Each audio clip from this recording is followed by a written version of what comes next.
ಲಿಂಗಾಯ ನಮಃ.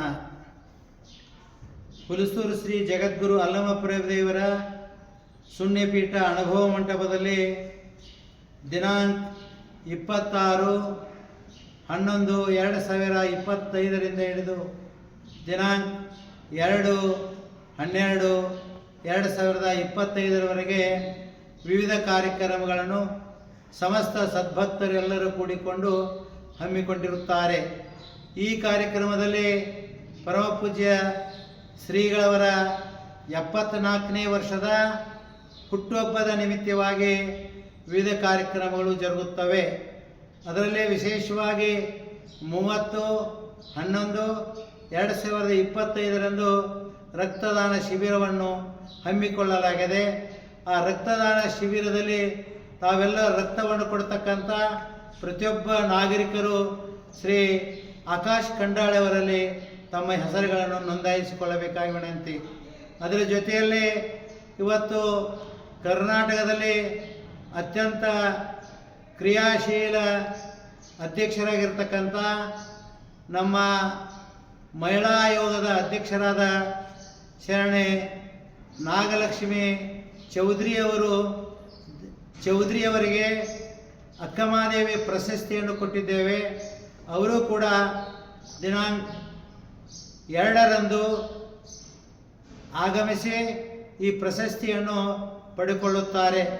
ಅದೆಲ್ಲರ ನಿಮಿತ್ತವಾಗಿ ತಾವೆಲ್ಲರೂ ಹೆಚ್ಚಿನ ಸಂಖ್ಯೆಯಿಂದ ನಮ್ಮ ಹುಲಸೂರಿನ ಶರಣ ಸಂಸ್ಕೃತಿ ಉತ್ಸವ ಹಾಗೂ ಪರಮಪೂಜ್ಯ ಶ್ರೀಗಳವರ 74ನೇ ಹುಟ್ಟುಹಬ್ಬದ ನಿಮಿತ್ತವಾಗಿ ವಿವಿಧ ಕ್ಷೇತ್ರದಲ್ಲಿ ಸಾಧನೆಯನ್ನು ಮಾಡಿರ್ತಕ್ಕಂಥ ಸಾಧಕರಿಗೆ ಕಾಯಕ ಸೇವಾ ರತ್ನ ಪ್ರಶಸ್ತಿಯನ್ನು ಕೊಡಲಾಗುವುದು.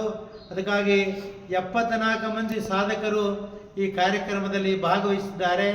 ಹಾಗೂ ನಮ್ಮ ಜಿಲ್ಲೆಯ ಉಸ್ತುವಾರಿ ಮಂತ್ರಿಗಳಾಗಿರ್ತಕ್ಕಂಥ ಸನ್ಮಾನ್ಯ ಈಶ್ವರ್ ಖಂಡ್ರೆಯವರು ಕೂಡ ಈ ಕಾರ್ಯಕ್ರಮದಲ್ಲಿ ಭಾಗವಹಿಸುತ್ತಿದ್ದಾರೆ. ಅಷ್ಟೇ ಅಲ್ಲದೆ ನಮ್ಮ ಜನಪ್ರಿಯ ಶಾಸಕರಾಗಿರ್ತಕ್ಕಂಥ ಶರಣು ಸಲಗರವರು ಹಾಗೂ ಮಾಜಿ ಮಂತ್ರಿಗಳಾಗಿರ್ತಕ್ಕಂಥ ಹುಮನಾಬಾದಿನ ರಾಜಶೇಖರ್ ಪಾಟೀಲ್ ಅವರು ಹಾಗೂ ಜನಪ್ರಿಯ ಶಾಸಕರಾಗಿರ್ತಕ್ಕಂಥ ಡಾಕ್ಟರ್ ಸಿದ್ದು ಪಾಟೀಲ್ ಅವರು ಹುಮನಾಬಾದ್ ಮತ್ತು ಡಾಕ್ಟರ್ ಶೈಲೇಂದ್ರ ಬೆಂದಾಳೆ ದಕ್ಷಿಣ ಕ್ಷೇತ್ರದ MLA ಅವರು ಮತ್ತು ಪ್ರಭು ಚವ್ಹಾಣ್ ಅವರು ಮತ್ತು ವಿವಿಧ ರಾಜಕೀಯ ಗಣ್ಯರು, ಸಮಾಜ ಚಿಂತಕರು, ಬಸವ ಚಿಂತಕರು ಎಲ್ಲರೂ ಕೂಡ ಈ ಕಾರ್ಯಕ್ರಮದಲ್ಲಿ ಭಾಗವಹಿಸುತ್ತಿದ್ದಾರೆ. ಮುಂಜಾನೆ ಸರಿಯಾಗಿ 1ನೇ ತಾರೀಕು 8 ಗಂಟೆಗೆ ಸಹಜ ಶಿವಯೋಗ ಕಾರ್ಯಕ್ರಮಗಳನ್ನು ಹಮ್ಮಿಕೊಂಡಿದ್ದಾರೆ.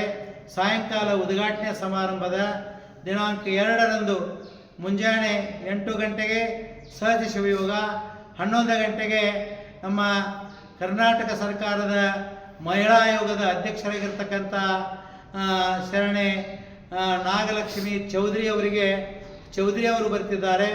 ಆದಷ್ಟು ಹೆಣ್ಣು ಮಕ್ಕಳು ನೀವು ಬಂದರೆ ನಿಮ್ಮ ಸಮಸ್ಯೆ ಏನಾದರೂ ಇದ್ದರೂ ಆ ತಾಯಿಯ ಜೊತೆಯಲ್ಲಿ ನೀವು ಸಂವಾದವನ್ನು ಮಾಡಬೇಕಾಗಿ ತಮ್ಮೆಲ್ಲರಲ್ಲಿ ಕಳಕಳಿಯಿಂದ ಕೇಳಿಕೊಂಡು, ಅದರ ಜೊತೆಯಲ್ಲಿ 3 ಗಂಟೆಗೆ ಎಲ್ಲ ನಾಡಿನ ಎಲ್ಲ ಶರಣೆಯರು ಕೂಡಿಕೊಂಡು ವಚನಗಳನ್ನು ತಲೆಯ ಮೇಲೆ ಹೊತ್ತಿಕೊಂಡು ರಥದಲ್ಲಿಟ್ಟು ಮಹಿಳೆಯರು ಏನು ಮಾಡ್ತಾರೆ ಅಂದರೆ ಇಲ್ಲಿ ವಚನ ತೇರವನ್ನು ಎಳೀತಿದ್ದಾರೆ.